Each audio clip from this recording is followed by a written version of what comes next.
Hey, I have an important question for you. Are you over trading in your account? That's a question you need to think about because a lot of people overtrade and it really kind of hurts them. And we're going to go over the reasons why in the next few seconds here, maybe a few minutes. So I'm Mark Yegge. I'm going to take you through this. And I think it's such an important thing to ask because we get so excited about the market, right? It's compelling. There's always variety in it, right? And so we can have the tendency to overtrade. So here's the mindset check for you. We're going to talk about how it creeps in unnoticed. We're going to talk about the mental and financial costs of micromanaging your trades. And if you do this, you probably know what I'm talking about. Why emotional capital matters as much as financial capital. We're not going to go over a huge amount of things. This is only going to take a couple of minutes, but it's just a good reminder of what you may or may not be doing in the market. So here are some symptoms of overtrading. Are you one of those people that is checking your positions obsessively throughout the day? Because a lot of people are, they turn on the computer, they check their phones, they want to know what their stock is doing when they're not going to make any decisions anyway. So what is the point? Maybe just set an alert and walk away from it and see if the alert goes off. But obsessively checking the position throughout the day is not a good habit. Constantly adjusting trades without technical triggers based on emotion, and emotion is the enemy of the trader. So I want you to be ready for that. Opening too many trades to stay busy. I believe that diversification is not a strength unless you're diversifying among asset classes. You should concentrate within asset classes and just make sure that you're watching it pretty carefully. But if you're just trying to add a bunch of trades because this one is moving and that one was talked about by Kramer and this one's on CNBC and you got an alert on that one, you're just trying to stay busy, and that's not the smart way to trade. You really should have an aligned trading plan and a system that you can execute. And sometimes we get this FOMO, right? Like you may have gotten the FOMO in the last maybe year or so on some of these AI trading stocks, these chip stocks or the energy stocks. And so you may have gotten in it too late. The markets know that. And because they know that, they take advantage of that information. They drive it down, scare you out of it, then they buy up your stock and drive it back up, or the other way around. So don't FOMO into a trade. Make sure you have particular spots on the chart where you're going to make your buys and sells. There is a cost to overmanagement, and you know this if you've been trading, or maybe it's crept up on you, but you probably know it. First of all, you're going to have to pay higher commissions and slippage, certainly in options. Stocks don't have that much commissions most places anymore, but you're going to have to pay some slippage. The bid and ask spread is costly to you if you're getting in and out of things more than you should. Reduce returns due to unnecessary adjustments. Like if you made an adjustment, then the stock moved up, and then you made another adjustment that you may not have even to make that first adjustment, let alone the second one, and it just becomes unnecessary. Are you getting decision fatigue leading to poor judgment? And I always use the analogy that it's different people now, but Mark Zuckerberg used to wear the same hoodie, maybe not the same exact one every day, but the same look. Steve Jobs used to wear the same jeans and t-shirt, the same look. It's because they didn't want to spend time in the morning having decision fatigue, deciding what to wear for that day. Does this match that? And so the fewer judgments that you have to make, the fewer decisions, the easier and better your decision making will be because you don't get tired. Your brain doesn't get tired of making those decisions. And it will lead to increased stress and burnout when you have to make lots of decisions. You have 5, 6, 10 stocks in your account, and they're all moving, especially when they're moving a lot like we've been seeing lately, right? So what is the hidden capital? Again, 90% of all trading is in your brain, but that's directly tied to emotions, right? And when emotions go up in trading, intelligence goes down and vice versa. So you have emotional capital that you can spend. But if you overspend, it now starts to cost you because every decision drains that emotional bank account, right? Even if they're small decisions. Confidence erodes with too much market noise. I don't know about you, but I feel overwhelmed when I have too many things going on and too many things on my desk like I frequently have, right? So I want to clean those things up a little bit and get a little bit less noisy. Staying consistent and disciplined starts to preserve that energy. And I'll talk about how you do that in a second here. So what you do is you start building a system.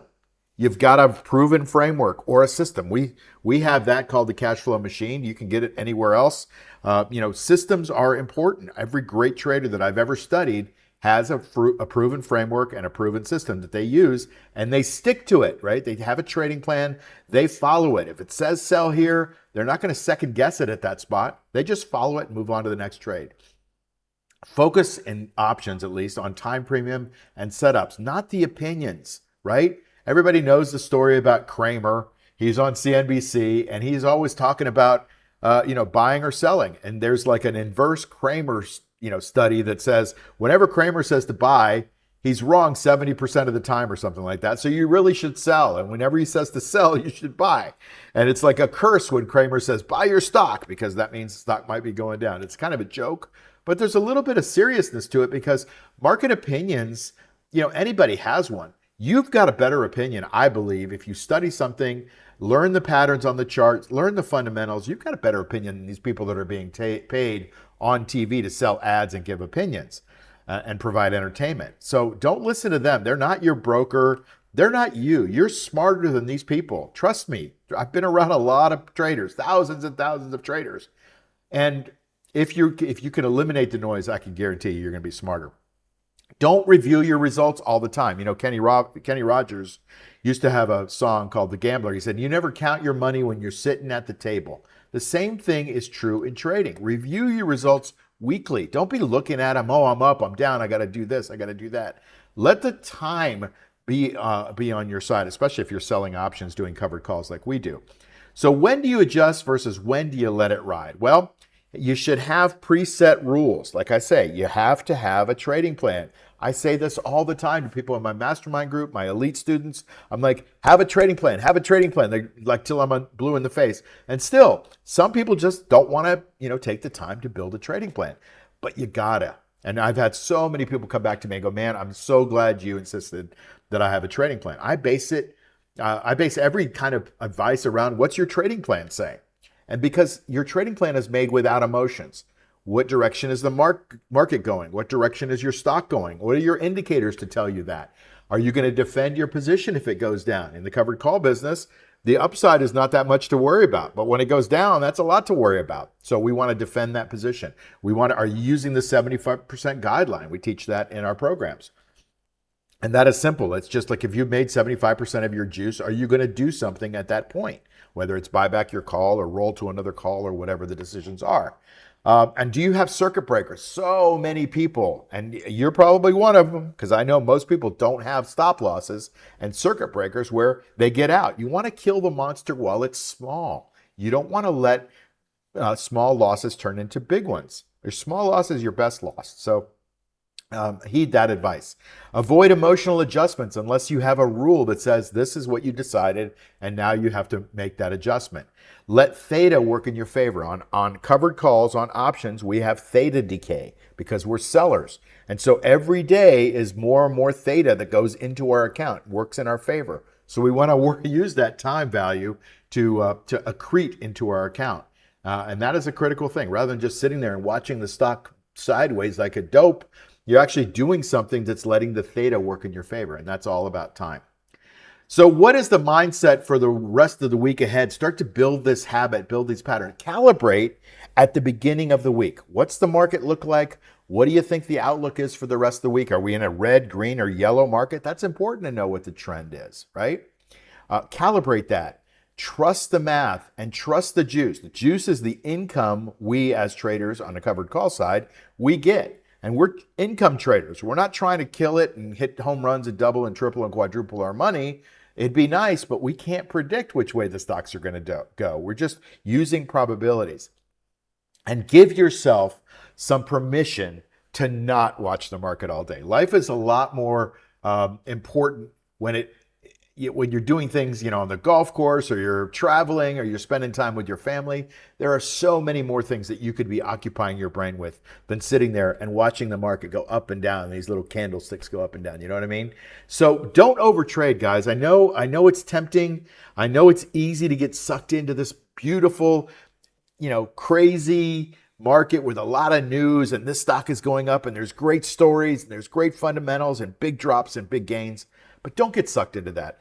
Be centered, have a system, have a trading plan, plan those trades, and then trade your plan. All right? So I hope that was a good reminder for you. I'll see you on the next video. Oh, before I finish here, coming up in October, right at the end of October, we're going to be having another event. And you might want to mark your calendars because the last event we had down in Clearwater, Florida, that's where we're having it again. It's going to be October, I believe it's going to be October 30th through the 1st down in Clearwater, Florida. It's a beautiful time of the year to be on the beach. We have a place right on the beach. It's just gorgeous. And we're going to really get intimate on your trading strategy. You're going to leave with your trading plan. You're going to understand how to collect juice, collect income. We target 2 to 4% a month is what we target. But we're going to build the trading plan around what you do, and we're going to use some AI tools that we have to do it. So mark your calendars now. You'll be getting some more details as we start to roll this out. But I'm excited. I hope to see you there. If you missed the last couple of events that we had, you missed some really good times. You missed some really good people, and you really missed some good knowledge. So hope you plan to catch that. I'll be putting some more links here. So make sure you're subscribed to the channel, get your notifications, and I'll give you more information as we get closer to that. Be careful when you're trading. Make sure you have the right mindset and don't overtrade. Talk to you soon. Bye.